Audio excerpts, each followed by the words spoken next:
Hi there, I'm Cindy Linden, and this is the Cook Along Podcast. I am roasting a chicken tonight, and I've been thinking, well, all right, I know I'm going to spatchcock and roast a chicken, and it's only going to take a short amount of time. So what am I going to put with it? Well, I often like mashed potatoes, but we just had potatoes as a dinner accompaniment, so I kind of didn't want to go that way. I have some stovetop stuffing in my basement that needs to get used up, but I don't really want to go that route either. It seems too, too dressy and too casual at the same time. So I was looking around and I thought, okay, vegetables would be good, right? Vegetables are always good to eat. They're good for you. But I don't have any. I don't have any vegetables in my house right now. I mean, I have frozen things, but I don't have any fresh vegetables. And I'm not feeling inspired in that direction. And I don't want to go to the store. So I started looking through my recipe file, and I found a recipe that I'm going to do with the chicken tonight. And it's very, very easy. It's really quick in the making. And I just thought, well, why don't I share this? It's ridiculously easy, and it only takes about 5 ingredients. I have served it to some people who regard themselves as fancy cooks, I'll just say. And they loved this recipe. In fact, they asked me for it afterward and then lost it and had to ask me for it again. You know it must be good, right? It's called rice Chantilly. You can find this online. I'm sure you can find probably more than one version of it. Essentially, it's a baked, cheesy rice. The ingredient that really caught my eye, I think, when I was considering whether or not to try this recipe is it's got sour cream in it. And as you probably remember from listening to prior podcasts, that's one of the ingredients that I always go, oh, well, it's like I'm a crow at that moment. What's that? What's that? So here I am sharing with you this rice Chantilly recipe. Here are the ingredients that you will need. A cup of rice that's not cooked, just plain dry rice, 1 cup. And I think just regular long grain white rice is probably your best bet for this one. I don't think you really want a fragrant rice in here, although I'm sure it wouldn't hurt anything. You need a cup of sour cream. You need some red pepper flakes, sometimes also called crushed red pepper, salt and pepper, and some sharp cheddar cheese that's been grated to make a full cup. Now about the cheese. You can use some that's pre-grated if you want to. Just know that it doesn't melt the same way because it's coated in some sort of starch, often a potato starch or some kind of starch so that it doesn't clump together in the bag. So if you want the creamiest, smoothest cheese, you want to grate your own. I use an extra sharp because for me, the sharper the better for a cheese, almost any cheese. The other thing is that I think instead of cooking my rice in water today, which is probably what I recommend for you to do, because I know I'm going to serve this with chicken, I think I'm going to cook my rice in chicken stock that I get at Costco in a box. In terms of equipment, you can either use a 2 to 3 quart saucepan on the stove to make your rice, or if you have a rice cooker, that's okay too. It takes longer, but it's completely hands-off, and you can walk away and worry about this later. You will need a 1 quart baking dish and a way to grate your cheese, and really that's it. In terms of do-aheads, well, let's see, grating the cheese and preheating your oven to 350 degrees. So let's just kick this off because it comes together really fast. It's probably going to be a fairly short podcast. Let's just go. So get your 1 cup of dry rice. Well, here's a small tangent. So I have a brand new plastic bag of long grain white rice, and my mother discovered this when I was a kid. We had more fun with it. Have you ever noticed that inside of a plastic bag, your rice develops static electricity and sticks to the side of the bag? If you haven't, and if you have a new bag of rice, this is so silly, but you just need to see when you tip it or shake it a little bit. I don't know if you have to shake it or not to make it develop. It just seems to be there that some of the rice will stick to the outside of the plastic bag. And then what my mother discovered that was so funny was that if you put your finger on the outside of the bag and run it where the rice is sticking to the bag, the rice will run away from your finger. I don't know what that means. I am not a physics person. I'm sure it's got something to do with how electricity works. As an adult, you probably think it's kind of goofy, but I can tell you that it used to entertain me endlessly to chase the little rice grains around the inside surface of the bag. It's too funny. Okay, talk about a tangent. So, okay, I am using a saucepan, not a rice cooker. I have a rice cooker, and for days when I can't be home to start the rice, I love my rice cooker. It does seem to overcook the edges somewhat, the part that's in contact with the pan, but it's a small sacrifice for having the rice just be ready when you walk in the door. But I'm not doing that today because it does take longer. It takes about 45 minutes to cook the same amount of rice that I can do in about 16 or 18 on the stove. Into your saucepan. I like to use one with a glass lid, by the way, because then I can watch and know when it's done by the way it looks, which I'll tell you about in a minute. Into the saucepan goes a cup of the rice and 2 cups of water. Or, as I told you, I'm going to try this chicken stock on it and see how that works. And it just goes right in there with the rice. Speaking of rice, although it's not applicable here, I have a good blog on my website, thecookalongpodcast.com. It's just a short blog about the difference between Basmati rice and Jasmine rice. And if you've ever been in a quandary about which one to use, I guess since there's only 2 things, it can't be a quandary. It has to be a dilemma. A dilemma. You might take a peek at that. Just read through. It's like a 5-minute read. No, it isn't. It's like a 2-minute read. It'll help you next time you're trying to make that decision. So now we've got the liquid and the rice in a pot with a glass lid. We're going to turn the stove on to high just to bring it to a boil. And then we'll turn it down and simmer it for a while. Meanwhile, I'm going to grate some cheese. I have a food processor, but we only need a cup. It's not very much. I just don't feel like I want to mess with a food processor. So I'm just using a regular box grater. And I am using some Tillamook extra sharp cheddar.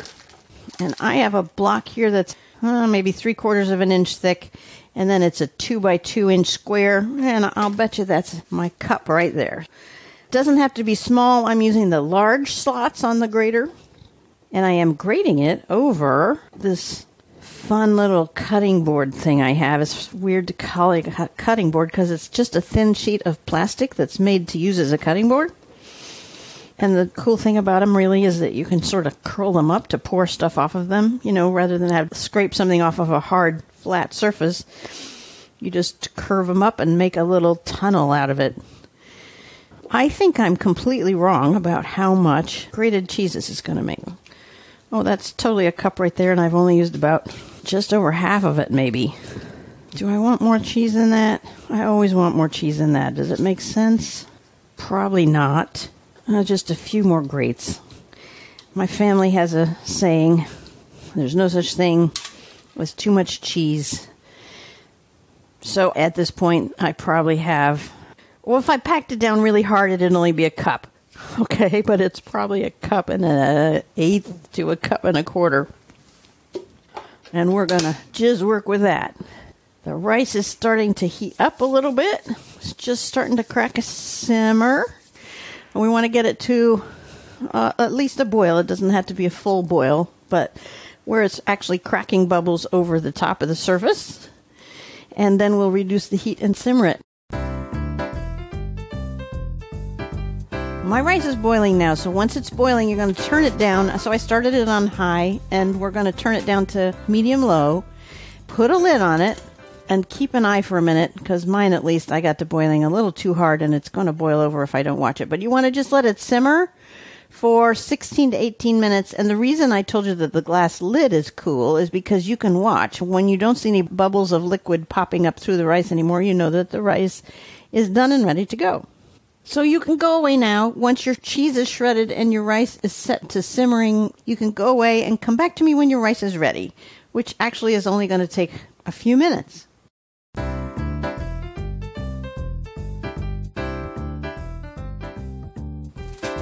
Well, as usual, My rice is boiled over a little bit. I should have told you that. The method that I just gave you, it may mean that as your rice is bubbling up, it decides to burble a little through between the lid and the pan, and you end up with some rice starch on your stovetop. It's, I'd still rather do that than use a rice cooker, but just FYI, if that happens, you didn't do anything wrong. It's just the nature of the beast. And I suppose if I used a little bit bigger pan, maybe it wouldn't have happened.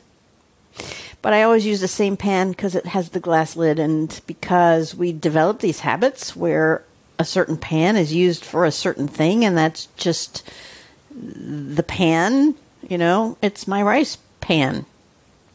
And it always boils over, and apparently I don't care enough to change to a different pan. This is going to make about 3 cups of rice, which is what you need for the recipe. And you could, if you want, it's not important that you cook it up fresh. If you have leftover rice and you have 3 cups of it, go for it. If you really want to do so, you can even use that instant rice that comes in those bags that you kind of squish around to loosen up the rice and then throw in your microwave for 90 seconds. You just need 3 cups of rice. And even though it is the main ingredient here, the rice is not important. It's a funny thing to say, but it's true, because it's really about the cheese and the sour cream and the red pepper flakes. So I have a couple of choices of baking dishes, and one of them is too big. It's 2 quarts. And I'm tempted to use that, and I'll tell you why. I'm tempted to use it because it's flat. So I have a square casserole dish that's maybe 2.5 to 3 inches deep, and so it's more compact, but deeper. And actually, that one turns out to be 1 3/4 quarts. And then I have a 2-quart casserole that's sort of your classic round, clear casserole dish. Since they're both too big, I'm going to choose the round one because it doesn't sit quite as high, but it takes up a lot more space, more real estate. It's wider. Why do we care about that, you might ask? The answer is because we're going to sprinkle cheese on top of the rice before we bake it. And the more surface you have, the more of the rice gets its own cheese. If I put it in the deeper but smaller around casserole, some people might not get cheese on top of their rice because they're getting some of the underneath rice. But in the bigger casserole, everybody should find a way to get cheese on top of their rice. Before we use this baking dish, we want to grease it. Just spray it. That's obviously the easiest thing to do. Otherwise, you probably want to spread some butter around in there so that it doesn't stick. Because, anytime you cook cheese, it can be pretty sticky in terms of leaving residue behind in your pan or dish anyway. Now, really, all we have to do is combine stuff. The rest of this is just a matter of stirring things together. You could do this 2 ways.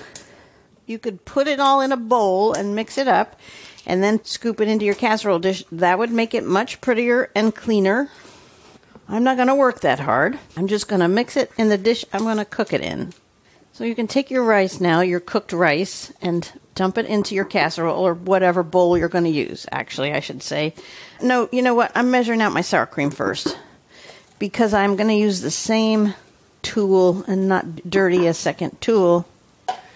So I'm using a rubber spatula to scoop my sour cream into a measuring cup so I can be sure I have the right amount. I'm using, by the way, reduced fat sour cream. There's no reason not to do that, especially if you have one that you like. The extra fat in a regular sour cream probably doesn't contribute very much. I can't actually tell you the answer to whether it does or not because I cook everything with this low-fat stuff. Tillamook cultured reduced fat sour cream. All right, now, using the same spatula, we just dump the rice into your baking dish. Now, add your sour cream to the rice. Just dump it on top.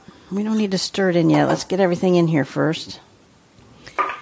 And your red pepper flakes. And what you want is you want a generous dash. Now, those are both completely subjective. But you want just a little bit of heat here because it's really the only distinguishing thing besides the cheese, is this little tiny bit of heat. So season it according to what you think your taste is going to be. I've got in the palm of my hand now, maybe a little bit less than 1/8 of a teaspoon. So I gave it a little more. I'm going to say for mine, I'm going to use 1/8 of a teaspoon, and I hope that it's enough. This stuff goes a long way. A little goes a long way, but you really do want a little bit of that heat in there. And then you want a little salt in there. And it says to taste, but of course it doesn't help because you can't taste it right now. So just have confidence that the people at the table will be able to season it in the way that they want. A few grinds of fresh ground pepper as well. Not a ton, but a little bit, enough to kind of make a speckledy look here.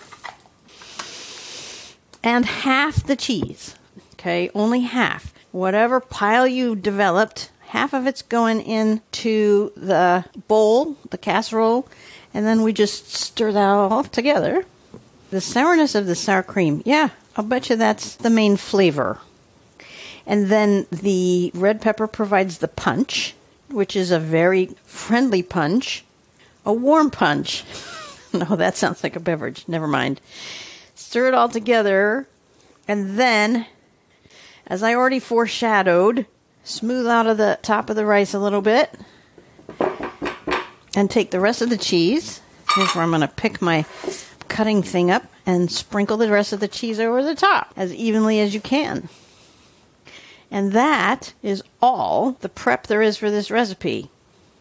Like I told you, quick, easy, not many ingredients, but the result is going to be just surprisingly interesting. Considering how few things you just put in, it's going to be surprisingly interesting. Now, the only thing that remains is to bake it. So it's going in the 350-degree oven you preheated. And yes, you can make this ahead if you want to, so that it's ready to pop in the oven shortly before dinner. It bakes for 16 to 20 minutes, or until the cheese on top is melted and bubbly. That's it. That's the whole thing. There will be pictures that I took along the way on the website where the recipe is posted. You can also share this recipe with your friends, please. It's so quick and easy, they may all appreciate that you're teaching them how to cook. The podcast is available to you and to them on any of your basic podcast apps for your phone or your computer or whatever. And of course, the cool thing about the Cook Along podcast is that you can cook right along with me in creating the dish. So you're not trying to learn it ahead of time. You're just cooking together as we go. Please consider visiting my Patreon page where you can contribute to the making of this podcast. Just go to patreon.com and type in the Cook Along podcast and you will find me. Leave me comments on my website under the recipe or on any other recipe that you happen to find that you like. There's plenty of good desserts and main dishes and things that you can serve along with this as part of your meal. Thank you for listening, and until next time, happy cooking!